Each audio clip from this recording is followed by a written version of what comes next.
All right, guys. My name is Darren Stephens. All my friends call me Chubb. Pretty new to NFTs. Not like brand new, but I've been in probably like a half a year. And I made a nice amount of money.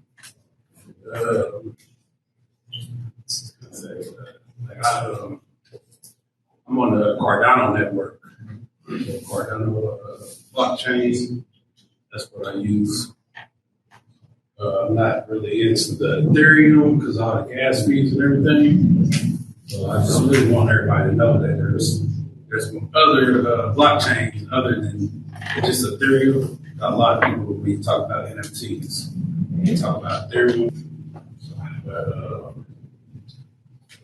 you got CNFTees.io. That's one of the main marketplaces. And you got JPEG Store. And that's where a lot of like there's two marketplaces. And let me see. Another easy way to get in on NFTs, I would say, would be Vivi. You guys heard about Vivi? It's an app. Like you can download it now. They actually have contracts with Marvel and Disney, so it's like a lot of like popular NFTs. You can't transfer those to a wallet either, can you? Not right now. You can't. Yeah. Yeah, they use more. All right. Yeah, right now you can't transfer them out of the wallet, but I think they have that coming soon. They also have a cryptocurrency too. I think it's OMI.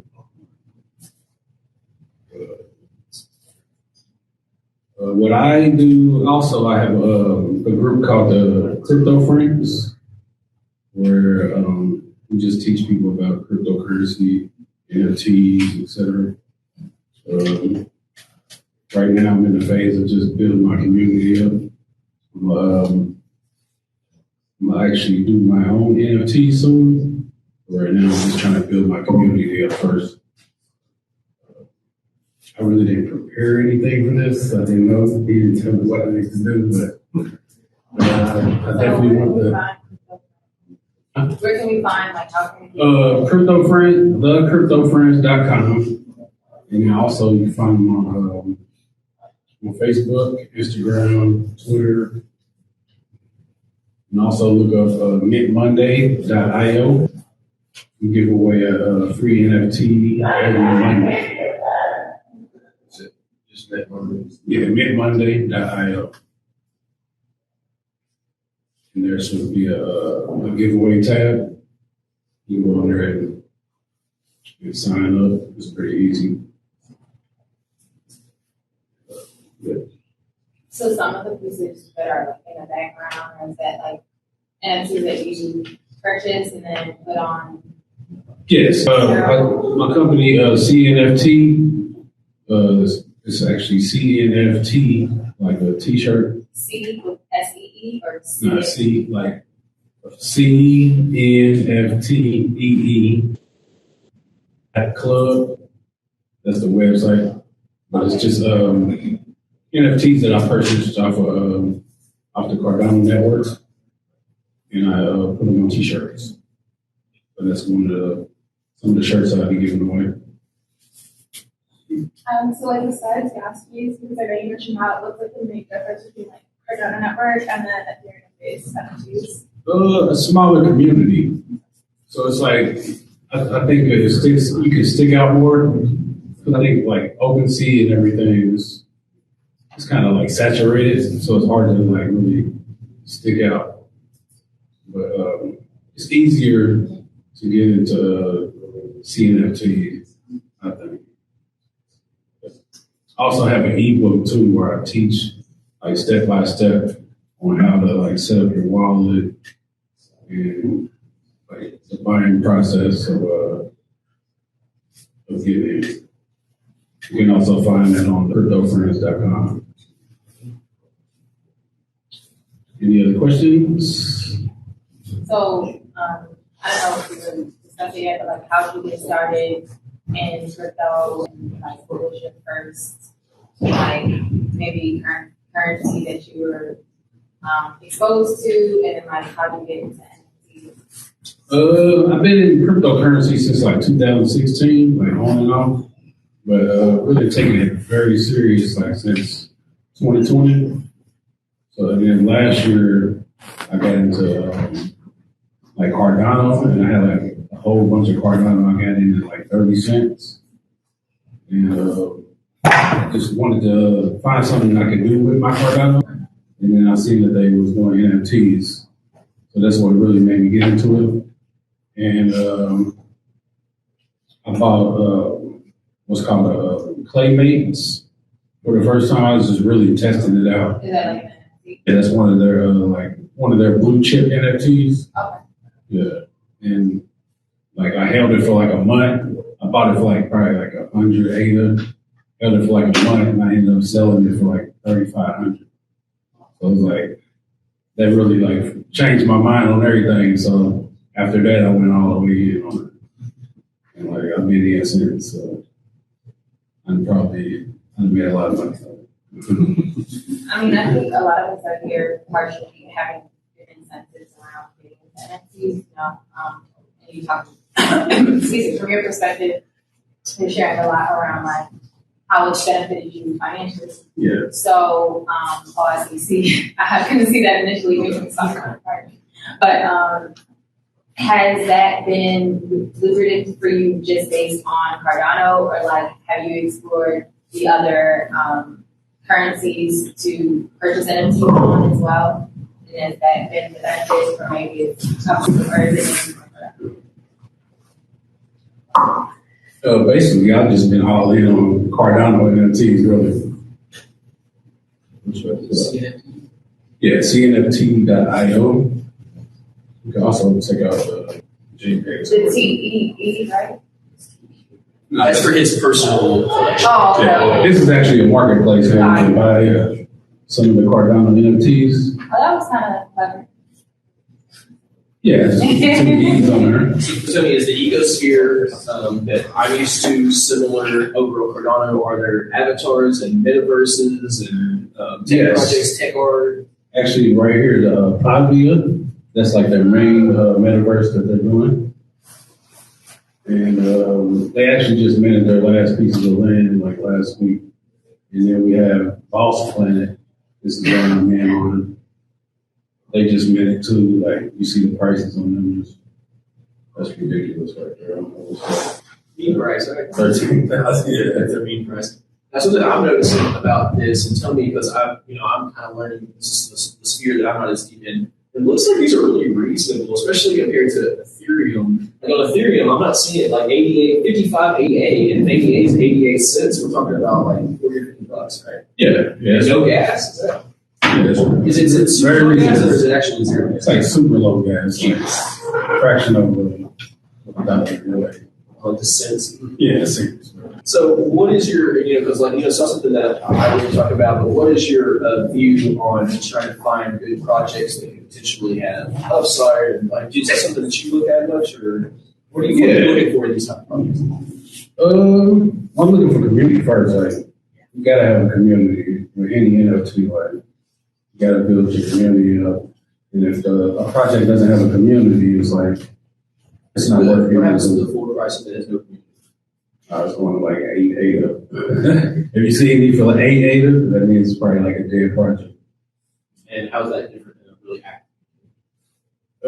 Like the community that like is the best to me is the Boss Cat Rocket Club. Yeah, you type in the Boss Cats up there. Like I made these for 20 ADA. Like I sold a few of them for like $2 These are cool. Yeah, these minute they haven't even been up like 2 months. They minute for 20 ADA.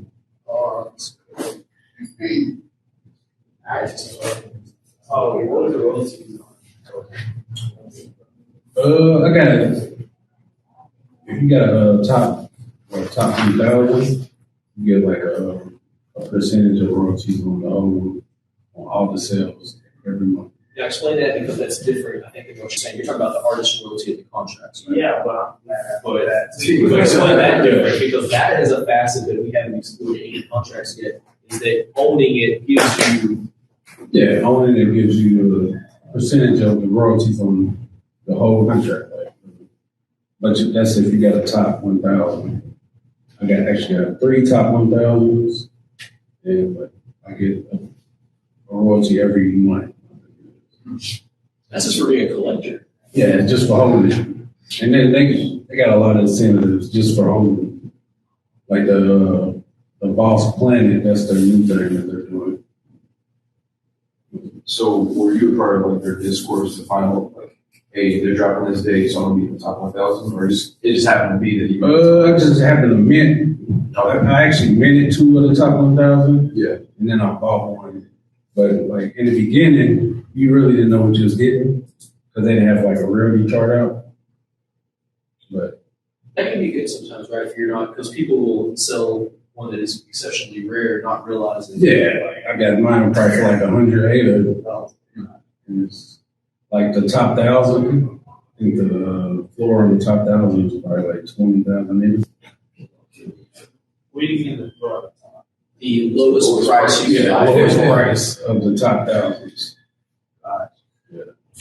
Because the lowest price, the floor price of all of them is probably like I think 2,500. Go to jpg.store.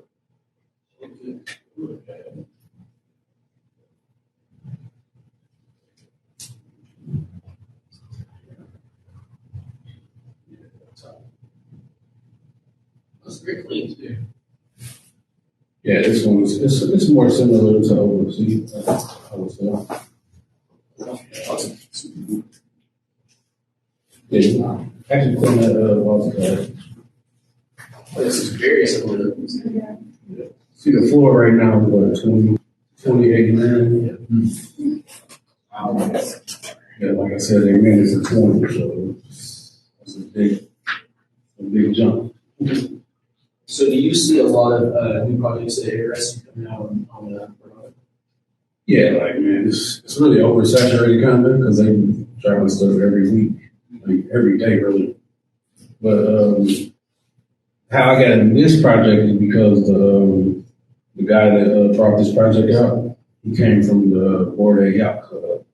So when I seen that, I knew that this was going to be something. Then like the community was like crazy. I haven't seen the Discord like it. Like try to type in the chat like it's just one. What was your journey into this? You already talked about it. Yeah, my journey into it really, I had a gang of Cardano and I was like, I need something to do with it. You were into crypto at the time. Yeah, it was just all in on crypto. Was this your first tournament? No, my first mint was the Clays. It's called Clay Nation.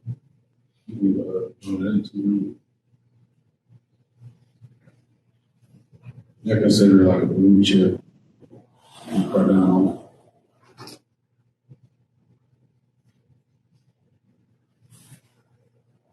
Second one? Yeah, second one. Yeah, Good Charlotte. Yeah, they actually got a collab with Good Charlotte. I think I actually looked at it.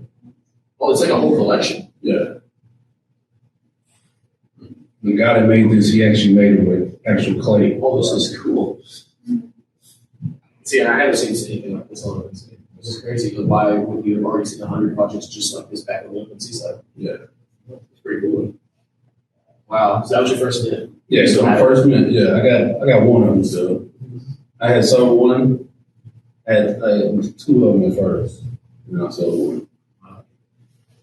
Yeah, but I got like I got in like 100 Nice.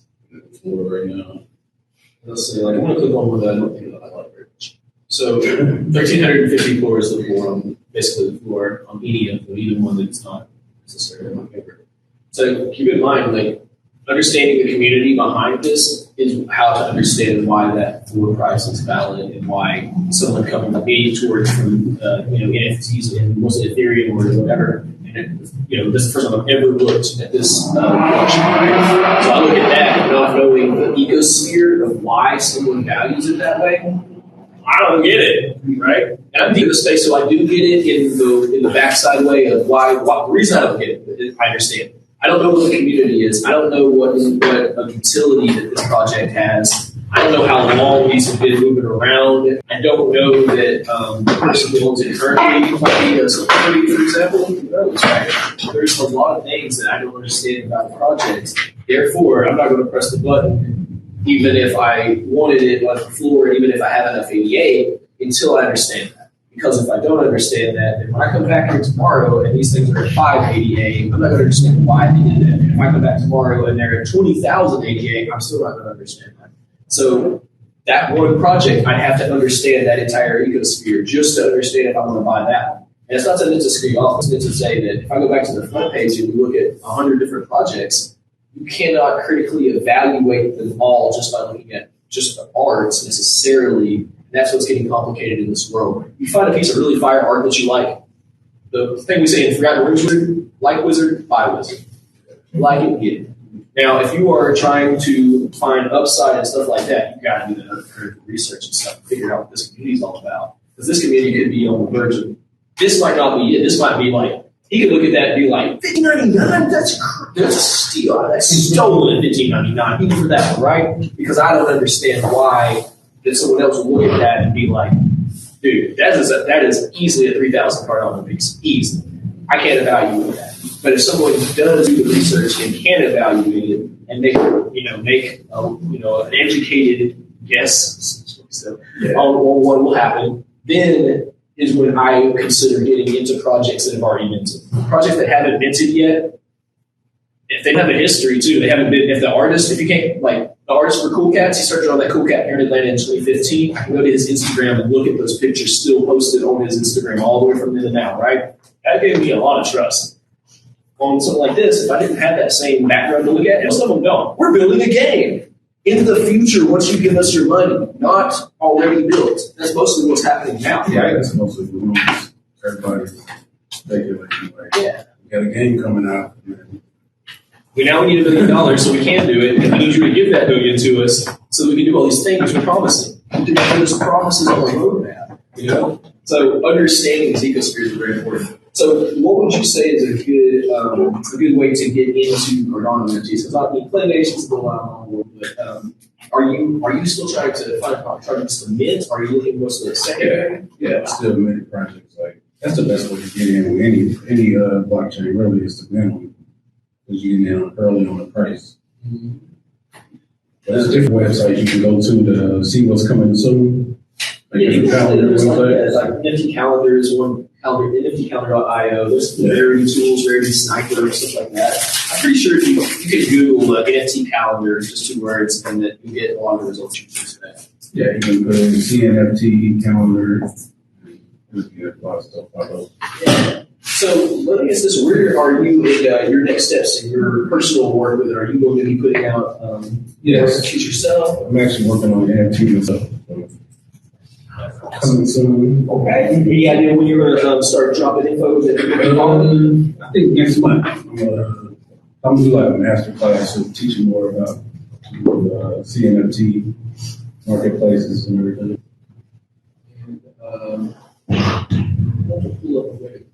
I have a question. Where do you buy Cardano? You can buy Cardano on like Coinbase, Crypto.com app. That's just Crypto.com. That's what I use the most.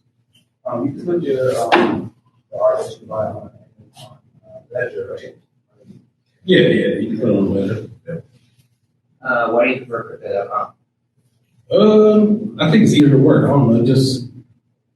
I've never been a Coinbase guy, so Okay. You can hear Ohio. in the beginning they're not because it's like they give you those entry fees or whatever. So they kind of like have me in there. Okay.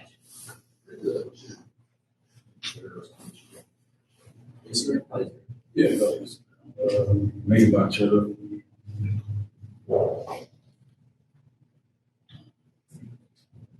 Have you scheduled this? It will be on the 17th. That's not. Okay, online.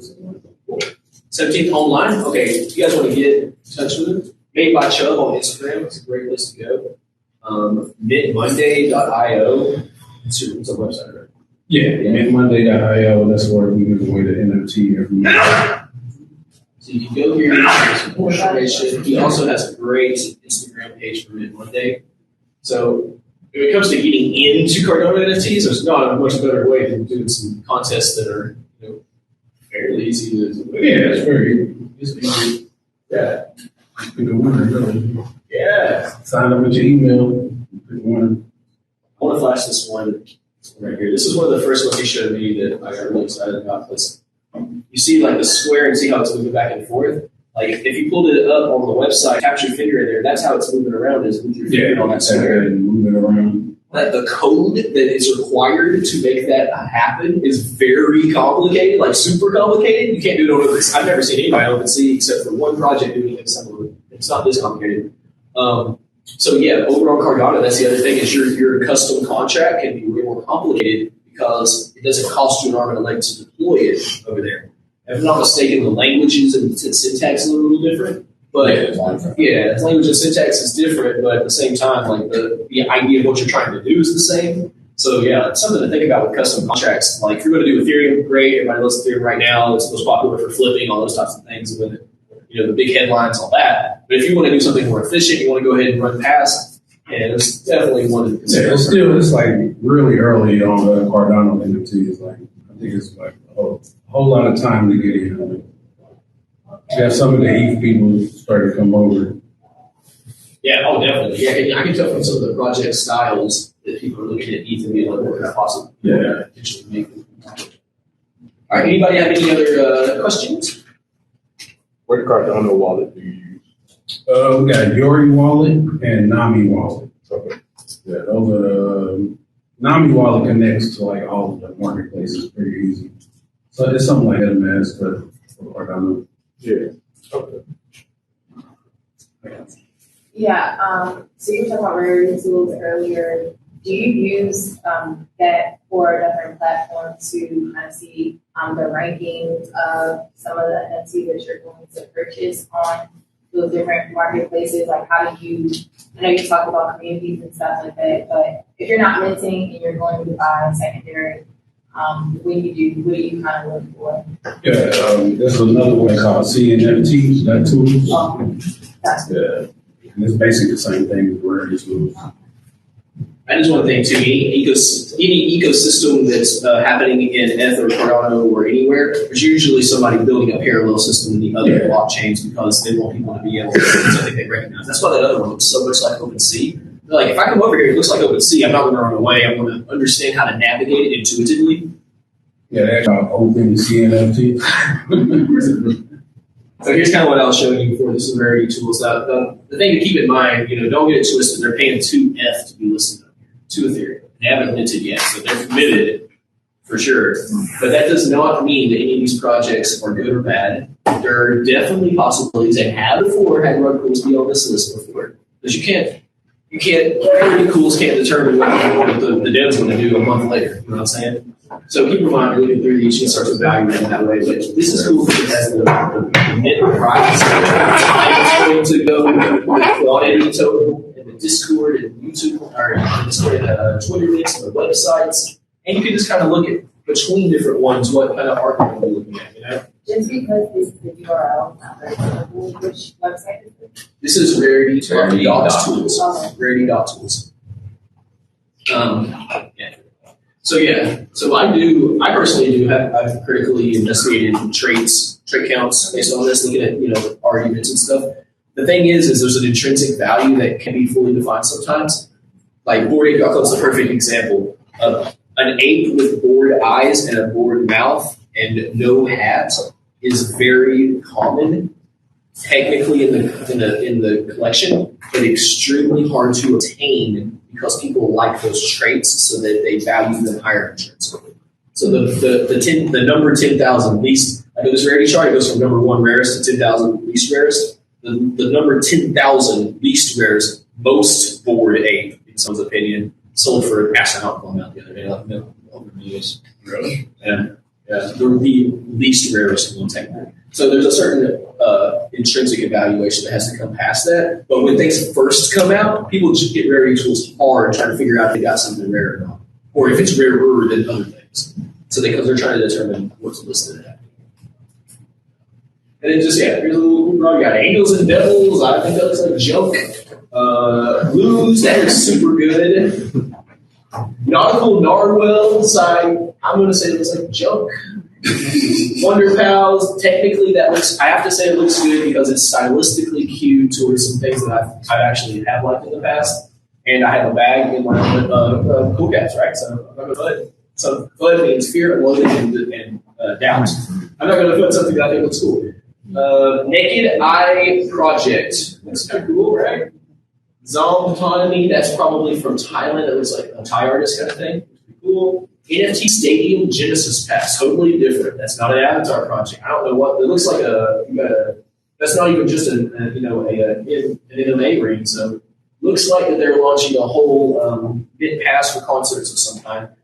Not only one, by the way. If you see that here, just know that's one of the 100 that launched this week. Yeah. Of anything you're thinking of. That's just the beginning too. That was going to. Oh yeah, we haven't even got really fully into ticket stuff. You're going to get a ticket NFT for being here, right? Dude, we're just getting started. The whole ticketing. Yeah.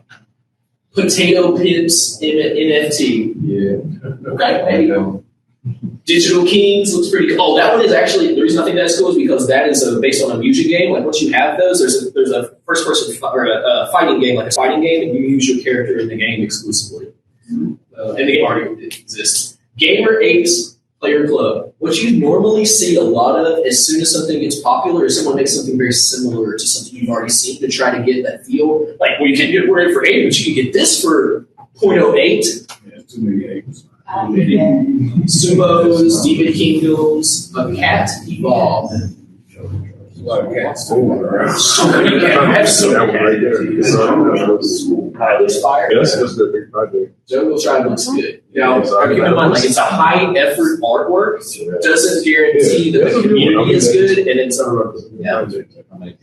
Bizarre Platypus might blow right past that. It looks surrealist. Dedicated mice. Okay. He's got a hookah. Monkey business. Now, dude, you get all the way to the point of making a project and paying 2F with that. I'm sorry if this is one of y'all's in it. If this is your monkey business is one of y'all's in here. I'm not doing it. And I'm sorry, streaming audience, if this is your thing. I actually love it a lot. Sorry if I missed this. Why are some of those listed in ETH and why are some of those listed in Sol? Is it because of the two different blockchains and they're just in the same marketplace? Okay. Yeah. Novazar, that's crazy. There's children, and I don't know what's that's cool. Maybe it evolves, maybe it grows up. I've seen NFTs like that that started as a baby, and over time the art changes into an adult. Why you own that? Yeah. And sometimes it's in a very low tech way. They just switch the art out over time to like 4 different images, so it's an adult. And some of them use AI to physically alter the image into an adult. So Billionaire Ape Teen Club. Guess who their audience is? People that want to be billionaires, like apes, and are teens. Or cats. And look, those look good. But you've probably seen the meme that's based off the face, right? Meat Bob. Those are look like physical figures that let you print out a real physical item of that baby. Looks kind of like that. Yeah, I can keep scrolling for the rest of our lives. And this is just for today, by the way. Just today's bits in the next few days. Yeah, some of the stuff happening every day is ridiculous. So, any other thoughts or things for Darren? Have you ever regretted getting started in Cardano? Like, do you wish you had gotten started in No regrets, like for real. Like it was really like the best decision I made. Really. And at any point, you just buy ETH. Yeah, I can transfer my Cardano to ETH if I wanted. Let me ask you this because I'm thinking one thing. Do you personally believe in Cardano as a project with the people supporting it and the way it's growing, or are you in it? Or I'm a Cardano supporter. Like, okay, but some people don't like Cardano and think it's a scam. I've seen that. Yeah, there's a lot of haters on Cardano. Yeah. I've seen that before. Specifically, Cardano's they think it's a scam. I've looked at it to try to figure out myself. I don't personally see it. Yeah. So, okay, any other thoughts? Cardano, definitely do your research. I was just saying when you said that looked like a 3D model, are there any NFTs that are kind of tied into like 3D printing where you get like the code to Yeah, some really cool ones. And some really cool, like we're talking about custom contracts, some really cool custom contract code that you could look at to figure out how they're doing it all, you know? So yeah. Any other thoughts about Cardano? Thoughts? I have a question just in general, like how, when we're talking about like, is Cardano a scam? Is Tether a scam? Like when anyone and their uncle can like pop up with a crypto, like how do we get to a point where like we know what's real and what's not and what's trustable and what's not? And is it just a matter of time or like? We need NFTs to get a lot more boring first.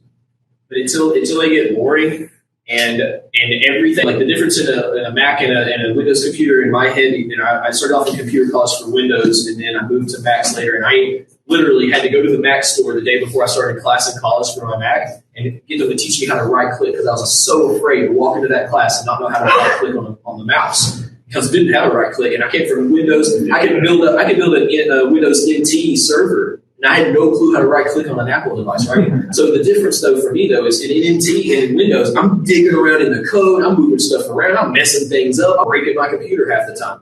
Over on Apple, you can't even find the code. You can't even get to the back end as a normal user. And they do that on purpose. They put a layer between you and that, so you can't break it. Until we have that layer for NFTs, we're going to be in this situation. So just know that if you're in this room, you're like at least a year earlier than most people will be to figure this out.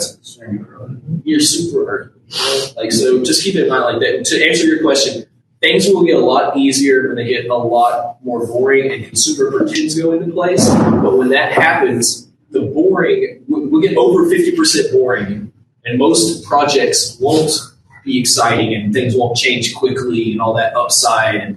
And regulation will just put a stop to a lot of the things that we're playing with in the wide world, in the wild west of NFTs right now, because you've got to have consumer protections in place. So that's those DAOs. There's so many DAOs coming out right now. DAOs are like the 2022 thing. Everybody wants a DAO to create one, to manage money, to manage processes, to create. You want to make a movie? Do a DAO. Yeah, it's a question about that. So how you had mentioned earlier that some DAOs might invest in a project. So say for instance they buy